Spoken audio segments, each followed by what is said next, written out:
Hello and welcome to the Andrew Ferris Podcast. Thanks so much for joining me for another episode of the show. Today on the show, I have a legend in the e-commerce space, Ezra Firestone. You've heard me talk about how this episode was coming, and it is finally here, and I'm really excited about it. I'm excited to talk to Ezra about all kinds of things. If you know Ezra, and you probably do if you're listening to this podcast, you know him as the CEO of Boom by Cindy Joseph and of Overtone, and the founder of Zipify and SmartMarketer, and, just been around educating a lot of us in the space. Was one of the first voices I personally trusted to weigh in on e-commerce strategy and tactics when I was on the early stages of my career learning things.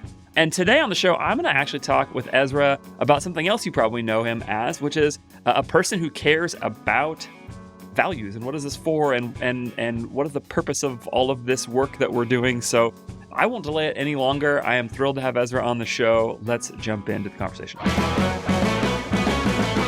All right, Ezra, thanks for taking time, man. I'm so glad to be talking to you.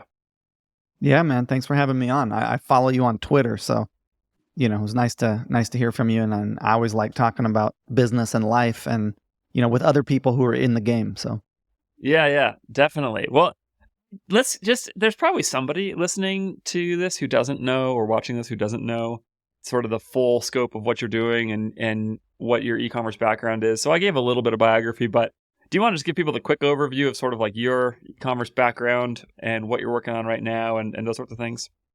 Sure. I started real early. I started back in 2005 with, back then it was drop shipping, but not from China. It was drop shipping from American suppliers. It was like when Wayfair and IVG stores and all those cats started. We were all doing like search engine optimization, exact match domain, SEO to sell grandfather clocks and dog supplies and gift baskets and bar stools. And, I was fortunate enough to kind of grow up in the industry. I moved to New York when I was 18 to play poker for a living, and I ended up finding e-commerce through a whole, series of funny events. And I was America's #1 mullet wig, afro wig, and Elvis wig online retailer in 2008, 2009. So that's kind of one of my claims to fame. I had these Hasidic Jewish cats. Yeah, because the Jews in New York, they run the wig business. You know what I'm saying? So I found these dudes in Midtown, this cat named Elliot and this other dude named Moodle, and they imported wigs from China, and they supplied all the like Halloween stores and stuff. Anyways, so, I've been in the game a long time, and I've been fortunate enough to have a lot of successes, and I started blogging about e-commerce way back in like 2011 before it was really popular. And because I was one of the first voices, I was one of the only voices, and people like Shopify picked me up and made me one of their teachers. And I got a lot of visibility because I was early. I wouldn't say I was better than anyone at the time. I just was doing it and talking about it. And that afforded me a bunch of opportunities to meet people, to network, to, learn. And over the years, I transitioned from, things like services agencies to, all kinds of different businesses. And what I landed on that I liked the most was manufacturing my own products. And I started a company in 2010 that I still run today called Boom by Cindy Joseph. And we've done a couple $100 million in sales. I've bought and sold several other companies. I just bought a hair care company that I rolled into the Boom organization. It's a hair dye where you fantasy hair color. And so that's my main gig, is I run that. I'm the CEO of those two brands. I also have an education company that's run by a really amazing woman named Molly Pittman, and we teach courses and stuff like that. I have a mastermind where I get people together and we have events. And then I have this other company, which is fun, called Zipify, which is a software company for Shopify. So I'm just in the game. I'm like mainly an e-commerce operator, but I also, do some other stuff on the side, and I really love it. And I think I think entrepreneurs are really cool people. Doesn't matter if you're in e-commerce or not. They tend to be folks who are out there doing it. So I like engaging with other entrepreneurs, and that's why I like doing these podcasts and stuff. Yeah, it's funny. I've felt the same way. Like, one of the things I feel like really fortunate about in my work is that I deal with not like the middle manager at a giant company, but like with entrepreneurs, with people who are like you, have started a business, found the thing they like, took some risks along the way, and then maybe they've built something small, big, medium sized, whatever, but there's some element of staying close to it. And I feel the same way. It's just so fun. Yeah, just so fun to see those kinds of people succeed. So, and you were like, yeah, maybe it is just because you were early, but like I got into e-commerce in like 2014, really beginning of 2015.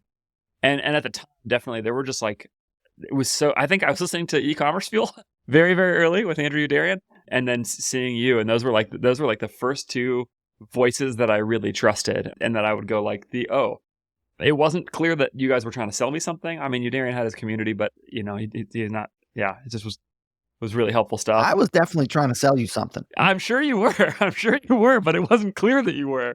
It wasn't coming Yeah, but I straight was also from trying to help, I wasn't only trying to sell you something. Yeah, yeah.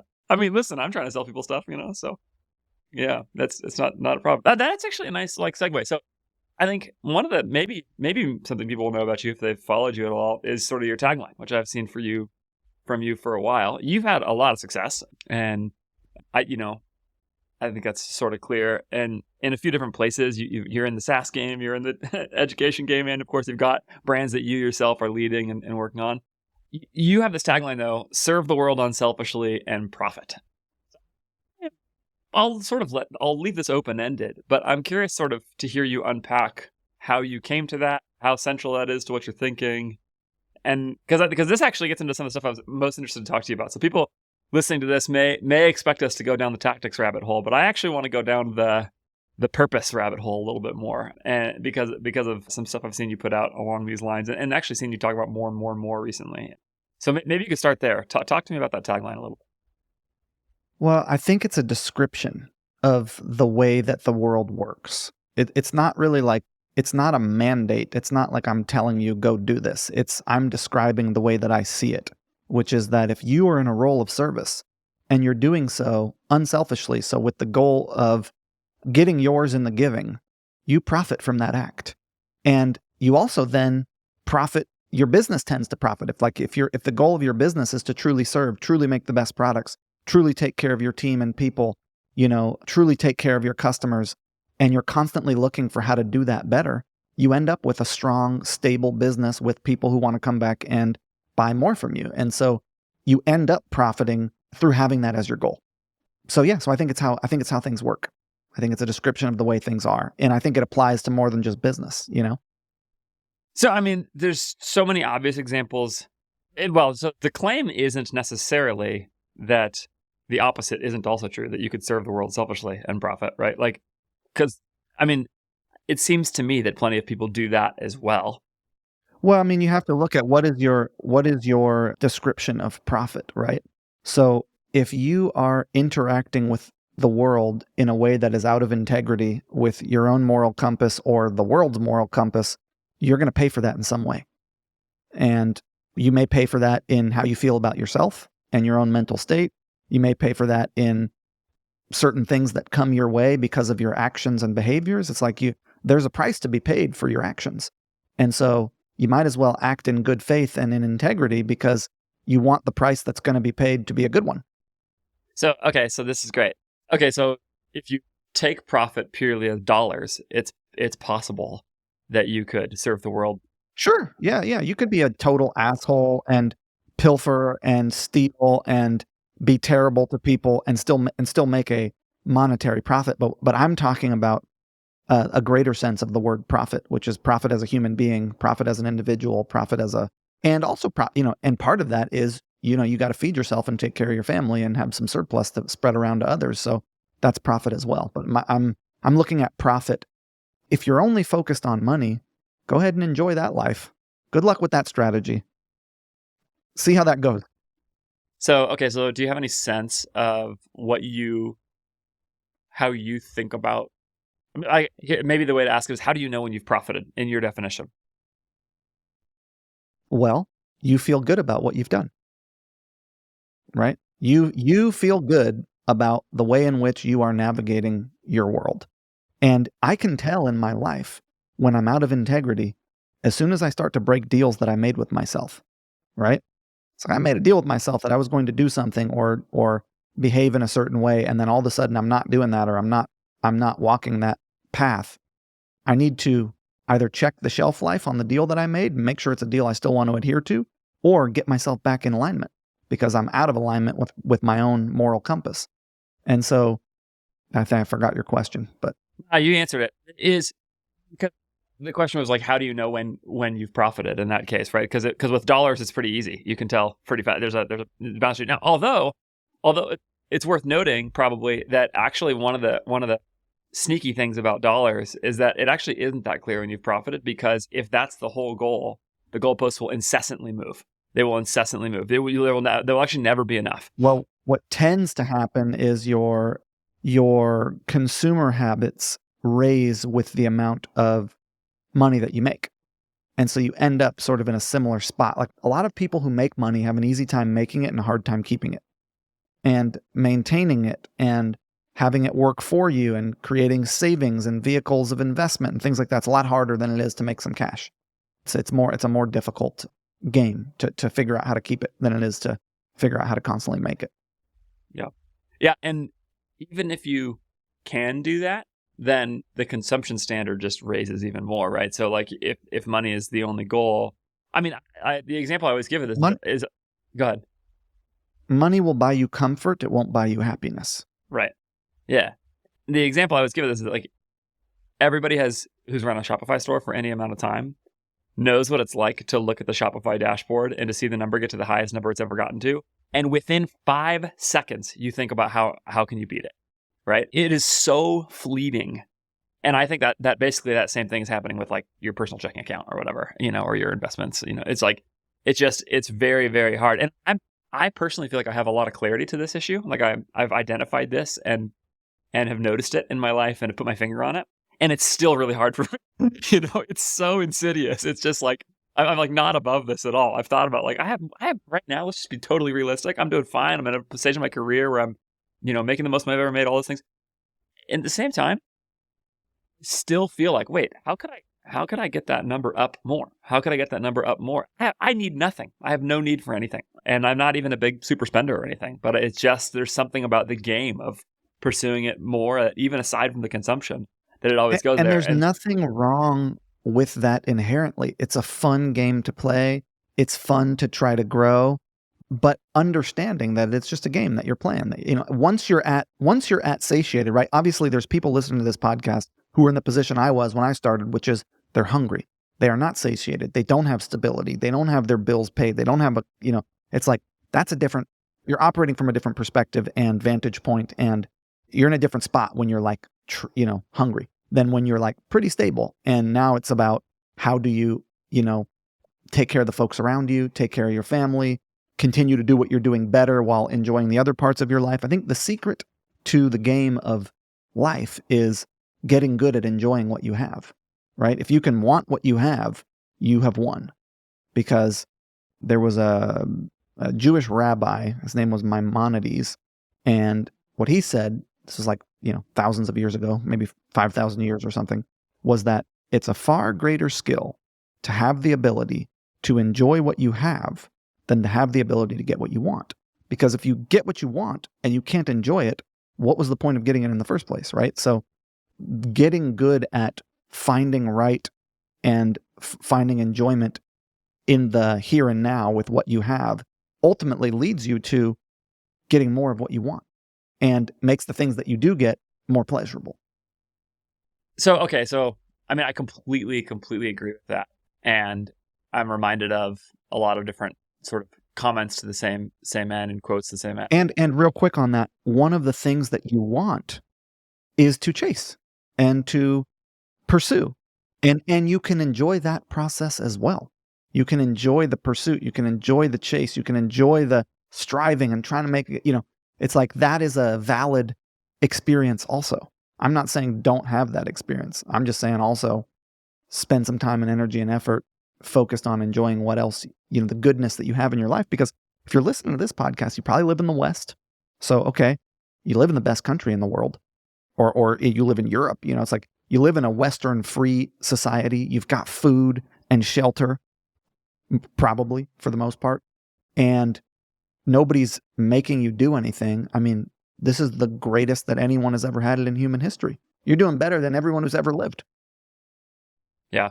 And that's actually another insidious thing though, right? Is that people, especially especially a bunch of entrepreneur types, who are sort of naturally competitive and risk takers and some of that, they're just going to select for people who are just going to compare themselves to the people above them. as sort of the natural thing. And that perspective shift is really helpful, I think.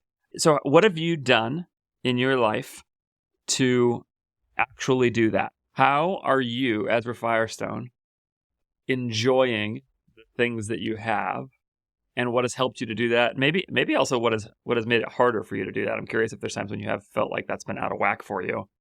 Yeah. So the secret to this game is to be present in your life, right? Like to actually derive, like you get as much enjoyment out of an experience or a moment as you are willing to derive from it, as the amount of attention that you're willing to bring to it. And it's a practice. It takes energy. It's why I did this talk on the Buddhists, right? That there's certain monasteries where they will have you show up there and they'll say, okay, go cut the grass with scissors. And you'll be like, what? I'm like, no, go cut the grass with scissors. And so you're out there and you're cutting the grass. And most people think, well, that's a stupid thing to do. But what you learn is that, hey, this is an area that I'm directing my attention. And, you start listening to the birds and seeing the little grasshoppers and seeing the beetles. And like you start to understand that the amount of attention that you bring to a moment is equivalent to the amount of experience that you can have in that moment. And that's a practice, right? And so you get out what you put in to your life. And that comes with the enjoyment as well, right? As much as you're willing to enjoy it, which is as present as you're willing to be with it, which is a practice.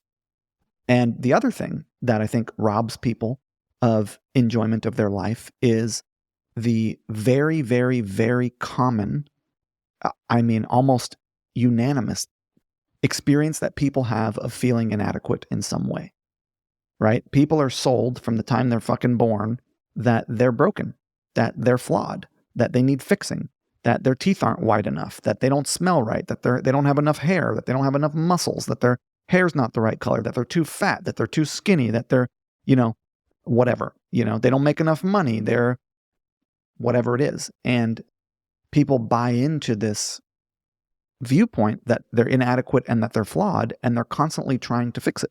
They're defending against some societal conditioning of their own inadequacy.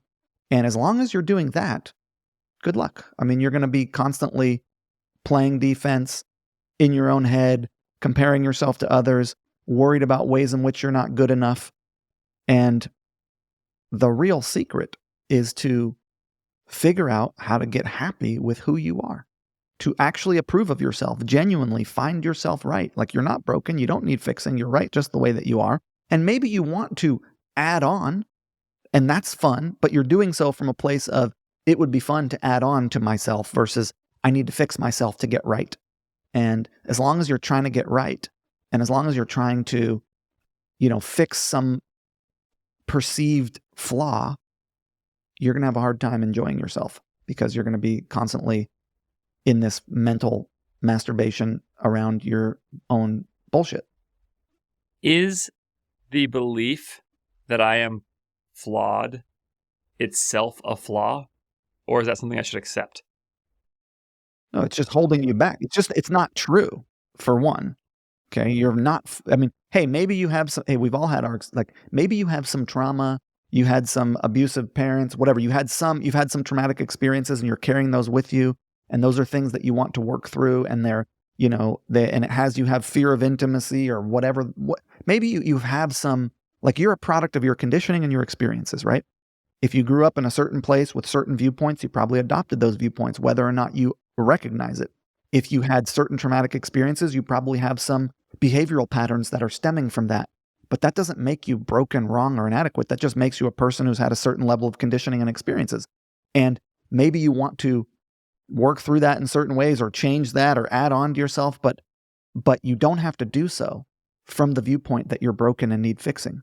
You could do so from the viewpoint that you're right just as you are and things are good, and you want to add on to your already good life. And it makes it a lot easier when you operate from that viewpoint to have a fun and pleasurable life.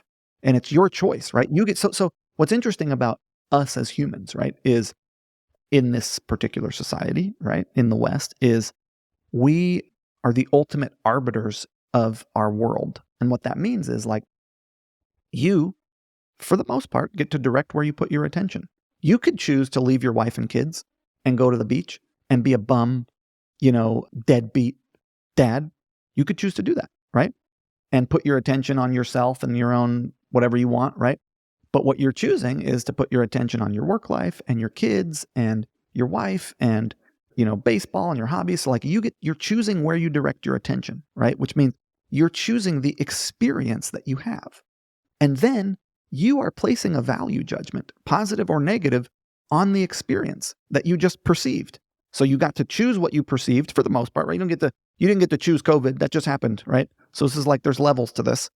The whole world was affected by that thing. You get to choose how much you engaged with the bullshit. Now, you didn't get to choose whether or not you wore masks in certain places. But my point is, for the most part, you're getting to decide where you place your attention. And then you're getting to decide whether the experience that you just had by where you placed your attention was good or bad. That's a lot of fucking power. That's a lot of agency in your world. And if you were to choose to find more of your experience as positive and right and good and approve of it and enjoy it, you'd have more fun. Yeah. I see what you're saying. I think interested because it seems like, let's take the example you just gave. Let's say I go and be a deadbeat dad, right? Let's say I go take you up on that.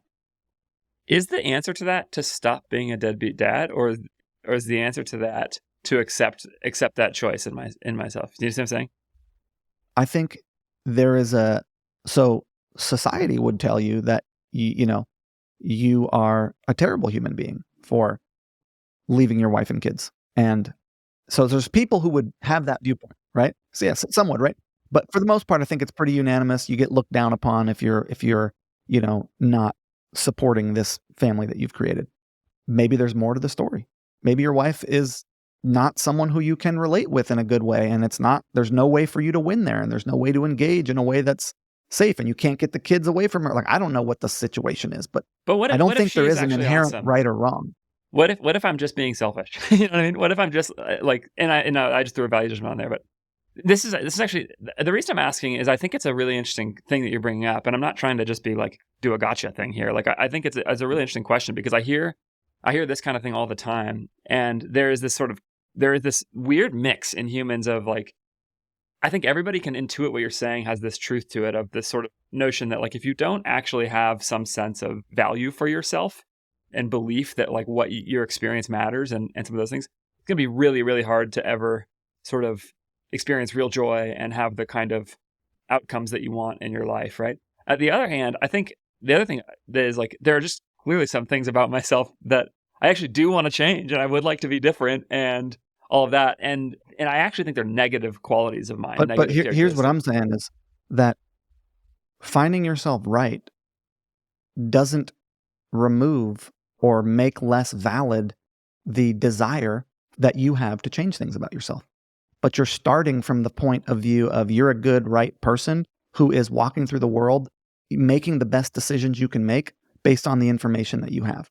And you feel good about that. And hey, you want to change some stuff? Great. But you're not doing so because you think I am fucked up. And I need, it's like, as long as you think you're fucked up, you're going to have a hard time. If you think I'm a good person with integrity and I'm doing the best I can and I'm working towards X, Y, and Z goal, great. But that's not where a lot of people are coming from. A lot of people are just defending against, their own perceived limitations. They're defending against the ways in which they think they're wrong that they've been conditioned to believe that may not actually be true. And then going back to your wife and kids, it's like, I'm not the arbiter of morality here. I don't know what's right or wrong for you. I think you got to make the decision for yourself. Maybe that would then set up your kids to be some kind of, they would have like they grew up without a dad and it sets them up to be some kind of amazing, who knows what that would do for them. I don't know what the right, I wouldn't leave my wife or kids. That doesn't sound like fun or like a choice I would want to make. Hey, if you've been listening to this podcast for a little while now, you know that I love working with more staffing, and I love working with them because they will connect you to incredible talent for your e-commerce business in the Philippines. They will do all of the important work of recruiting, getting you great candidates. I just went through their process of finding incredible candidates for my own business in the Philippines, and they were so easy to work with. They found the talent They put the talent in front of me in a way that was easy to digest, and they are going to do the work of onboarding, recruiting, training, all the things that need to be done to bring great e-commerce talent from the Philippines into your business. I love this partner. I want you to go check them out. If you are interested in adding talent to your business from the Philippines, and I don't know why you wouldn't be at this point. You can get incredible people at a much lower cost than doing that in the US, but also in a way that is awesome for them in the Philippines. It's going to support their careers. It is a win-win across the board, and you should be considering it. So, virtual assistants are helpful. Virtual professionals can be transformative for your business, and that is what is available to you with my friends at More Staffing. If you're looking at expanding your team, take a call with them. Explore whether or not you should be adding talent from the Philippines at anywhere in your e-commerce business. Incredibly talented professionals across the board. Go to morenow.co. Tell them I sent you. That's morenow.co to get started with More Staffing today. I mean, on the other hand, you did just give me a sense of like sort of a way to approach a better and worse life. That was pretty heartfelt. And by the way, I think that's great. Like I think you have a sense of view, you have a point of view in the world and sort of that leads to more and less thriving in people's lives, the way you just framed it, right? You just framed an idea of like my self-acceptance in a way that ought to do that. And I realize also that you're doing that in a way that you're I think you're doing that with some humility in the sense of you're going like, well, yeah, there's maybe something I don't know about the situation and all those things.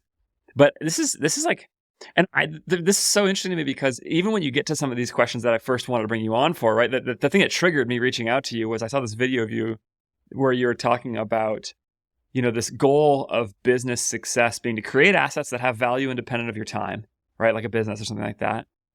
And then to use that as the wealth generation machine. And this is, I think, what almost everybody who's listening to this is trying to do in some way or another. Trying to mark up their time a bunch or whatever, but they're trying to create wealth for themselves. And that's what success in some way is measured by. And so we've already poked at that some, which I love. But then you also point to this idea of ultimately the purpose of actually generating surplus wealth, is the phrase you just used a little bit ago, and then being able to allocate some of that towards causes that you find noble, right? And that being sort of like one of the main goals even of business. And that's a really fascinating goal because it is actually a really sort of, in one sense, others-focused goal and not a self-focused goal. But in another sense, one of the things that I get from you is that actually the world is actually that it's totally self-interested. And I mean that as a good thing, that you're actually trying to generate joy for yourself. And that the case you're making for generosity in this case and for giving here is actually self-interest. Well, it feels good to give. Right. It feels good to give. And I think, look, the first step is feed yourself, okay? Like literally before anyone else, take care of yourself. Because if you are burnt out and tired and diminished and hungry and energetically depleted, what good are you going to be to anyone else? You gotta fill your cup so that you cannot pour from an empty cup. So take care of yourself, like, put your oxygen mask on and then put the oxygen mask on the person next to you on the plane, right? So then you take care of your family and your community, because that's how fun and good of a life are you going to have if it's just you and everyone around you is fucking hungry and miserable? It's like, no. So the next step seems to be take care of the people around you. And then the circle goes one wider. Take care of the people around them, because that's what feels good and that is what is fun. And that's like, for me, you could adopt whatever goals you want, but the way I look at the world is I'm interested in generating resource. I didn't grow up with resource. I grew up poor, right? And so that I can take care of my family and my community and myself, and then also use that resource towards causes in the world that I find noble. And like, hey, there's a lot of stuff going on in the world. It's a very big world. And no matter how big your business gets, it's unlikely you're going to be able to address all of them. So kind of pick and choose the ones that are meaningful to you, that feel good to engage with, and that it feels really good to do. And it's also like, what is the point of having? If not, you can't take it with you. You're going to die. What are you going to do with this resource? Put it in a trust so that your kids down the line can spend it? Okay, put some of it in there. They're probably going to blow it, Might as well use it for stuff that is impactful. The way I've talked about this is sort of like joy return on investment. And there's like JROI, It's like, because that's actually what everybody's trying to do, I think. When somebody buys a car, right, they're not actually trying, if they buy let's say a luxury car, more than they need, right? So there's like level one, which you just referenced, which is like take care of your needs. And you could sort of define that as maybe a broader sense of your spiritual needs and your all those kinds of things. But I'm even talking about here from a pure financial standpoint, like food and clothing, like there's an element of that I think is sort of a baseline level of there's going to be a pretty high joy return on investment if you go from literally lack to like having enough, I think that's been pretty well documented too, actually. There's like a meaningful growth and happiness when you stop struggling to get by. But then, and there's exceptions to that too, but anyway. Then there's another step though. Let's say you buy a luxury good of some kind. When somebody buys let's call it a yacht. Maybe that's an easier version. If you buy a yacht, what you're actually trying to buy is joy. You're actually not trying to buy the boat, I think. You're trying to buy the thing the boat gives you, which is joy. And you may have all kinds of reasons why you think it will get you there. And hey, maybe it will have some kind of return for you, but that's the thing people are interested in. And so I'm interested to hear how you arrived at the case that the best, because like you've been in e-commerce for a while, so far as I can tell, you've been very successful. I don't know, maybe you have a yacht, but but like what's the like make the case to me that the joy return on your investment in generosity is actually higher than keeping that money for yourself. Because you could put it in a trust, or you could go buy way more nice stuff and cool toys for Ezra, So burn it all before you die. So I think everybody's desires are different. But what I find is that the juice of life, the sweetness of life, the goodness of life is found in intimacy and connection and relationships. That is really what it's about. You have a death in the family or something, and you realize what actually matters in the world, right? This is a common experience that people report, and it's certainly one that I've had myself. And so if you subscribe to that idea that really what it's about is relationships and community and intimacy and connection, then baubles are fun, like stuff, right? But they're more fun shared with other people. How fun is it to drive your sports car alone? It's okay. More fun to drive your sports car with your wife in it.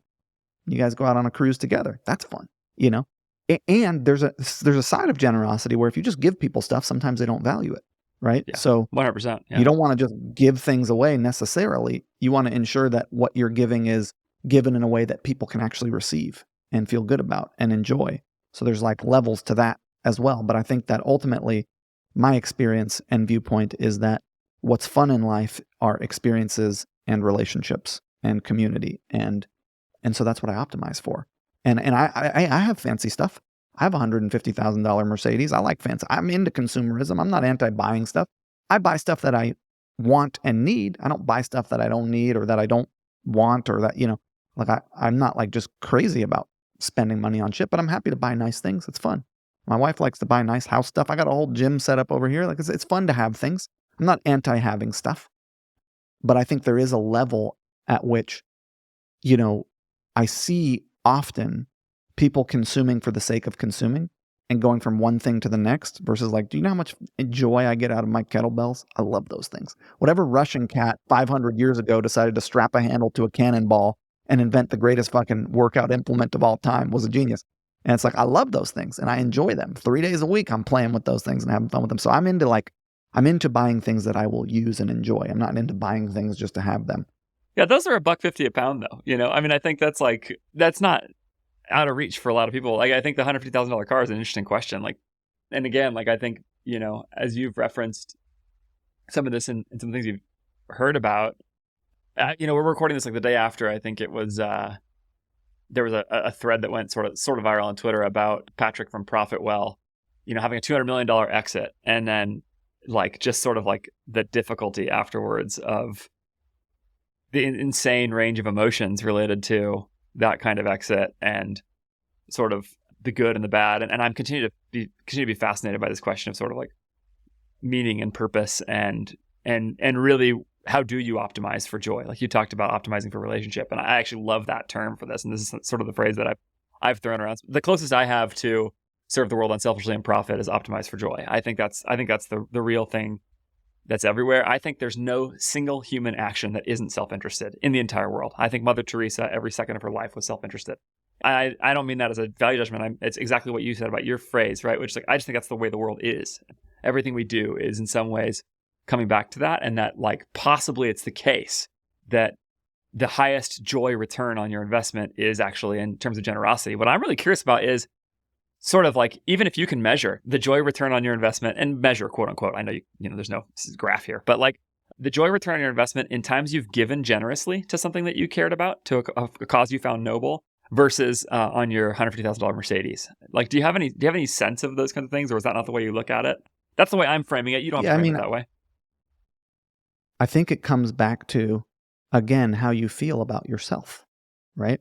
It's all about like how you feel in relationship to yourself and your world. And having a fancy sports car is fun. I enjoy. I love looking at that thing. I love driving it. I looked at it for 10 years before I bought it. Every year I looked at every variation of it. I could afford it for a long time, but I was kind of like, do I really want this crazy car? Like, am I going to be that guy, you know?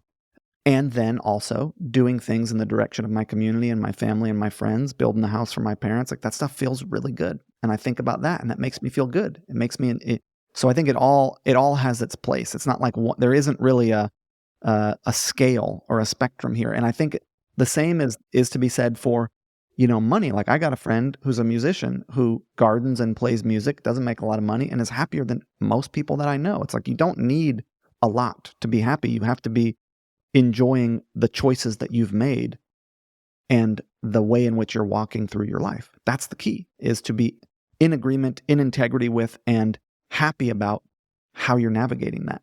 And it doesn't really matter. You don't have to be generous, and you don't have to make money. You don't have to do any of that stuff. You just have to figure out a way to enjoy what you have and enjoy the decisions that you've made and find those right. And that's what it's about. And I don't think there's really a scale of which is better. I think they're all good, and they all contribute to you having a good life. And I have the goal of wealth creation. I want the fucking fancy car and the 100-acre property, and I want all that shit too. So that makes me feel good to have that, Yeah. I'm curious if you have ever had a moment of generosity where you've gotten a noticeable high joy return. Like, do you know what I'm saying? Where you've given to something, and this could be touchy. People may not want to give to this, or people may not want to share this sort of thing. But if you're comfortable sharing sort of a time when you've given, and I believe in doing anonymous good. So I believe in putting good things out into the world, taking care of people, contributing to causes anonymously. And that feels better, because if it is not anonymous, it's barter, whether you want it to be or not, because the person now knows you have given them this thing, and they feel some form of, need for reciprocity. They feel indebted to you. So my favorite strategy is to do anonymous giving, because I put good out into the world, and there is no where for anyone to place the blame on that. They just experience it, and that actually feels the best. Yeah, that's interesting, because then it's still self-interested, but it's self-interested without getting something back from the bartering. It's self-interested purely on the joy return. Like you said, that feels the best. Yeah. Yeah, I think that's the highest form of giving, when the person who is receiving it doesn't have any way to, it's just pure, it's just good that came their way, and there's nowhere for them to attach that to. So they can just receive it, and they don't feel any kind of, Yeah, that's a good point.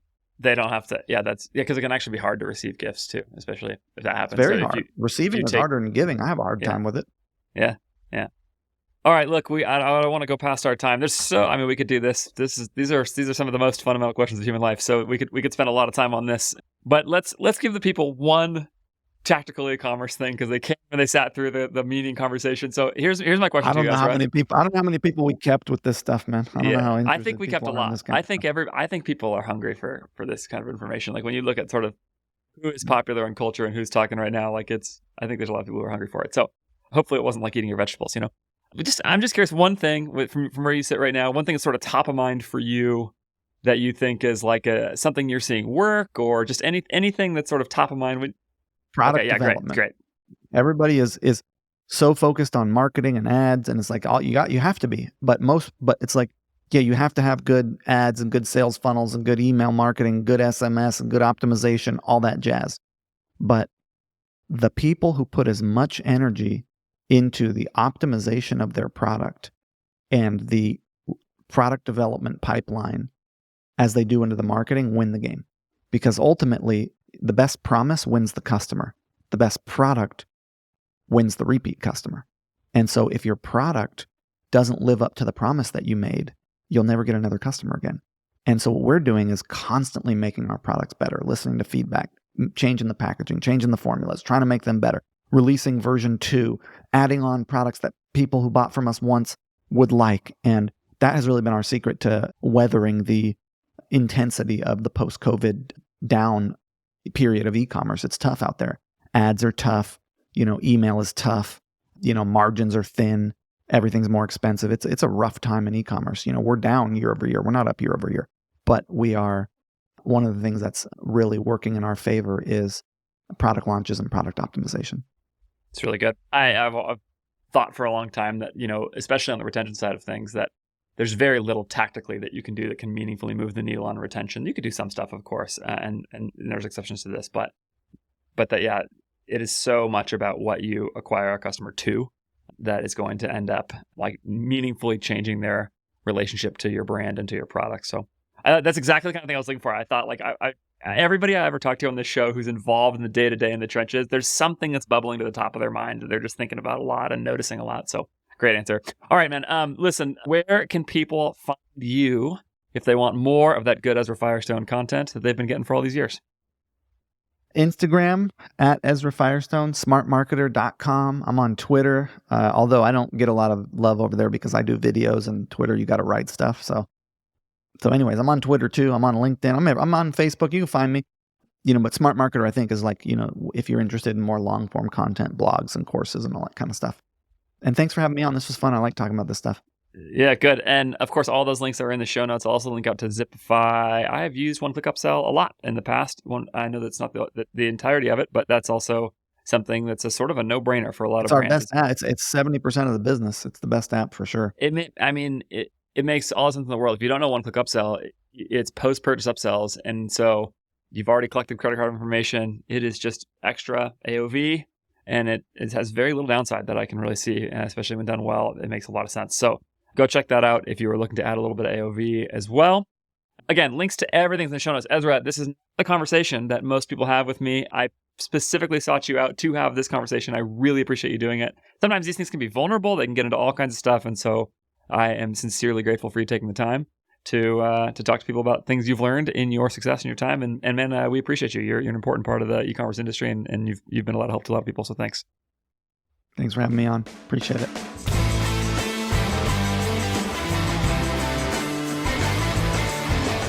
I really hope you enjoyed that conversation. I was so excited to talk to Ezra about that stuff because he is clearly a deep thinker who cares about a lot of these things. He's working hard in his businesses to not only create a great business, but to do things that I think are meaningful and important in life. And that, I think, is what most of us are actually all about. The pursuit of joy, the pursuit of meaning, the pursuit of purpose, the things that are going to be truly and deeply satisfying. And I'm always glad to kick those around with not only somebody who's been really successful, certainly much more successful than I have been, and measured at least in dollars, and also just like a famously good dude. So really appreciate Ezra coming on the show. I hope you enjoyed that a lot. I'd love your feedback on this episode. If you have any of it, just email me at podcast@ajfgrowth.com. Reach out to me on Twitter at Andrew J. Ferris. You know what to do. You know where to find me. All the usual places. And don't forget to like, subscribe, do all the normal stuff with this show. You can do that on YouTube. You can do that on whatever podcast app you're listening to this on. I hope that this has been helpful to you. As always, please let me know if it hasn't been. Until next time, thanks for listening.